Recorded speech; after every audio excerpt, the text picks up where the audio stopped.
Xin chào các vị khách nha. Đây hôm nay là sẽ một cái video để giới thiệu cho các vị khách của chúng ta.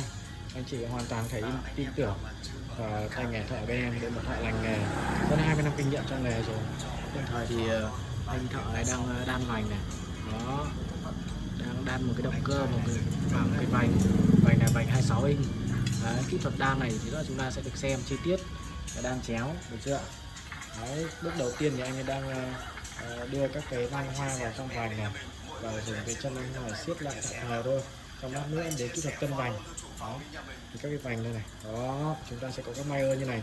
Thì khi mà anh chị mua hàng lên đơn đặt hàng ấy, thì gửi cho bên em thông số xe và vành, thì bên em sẽ chuẩn bị động cơ vành đan sẵn cho mọi người, về mọi người sẵn lắp vào thôi thì nó sẽ dễ dàng. Đấy, bên này là một số xe của khách hàng này đang chờ trả này, đó, được chưa? Một số xe khách hàng đang chờ trả đây, đó.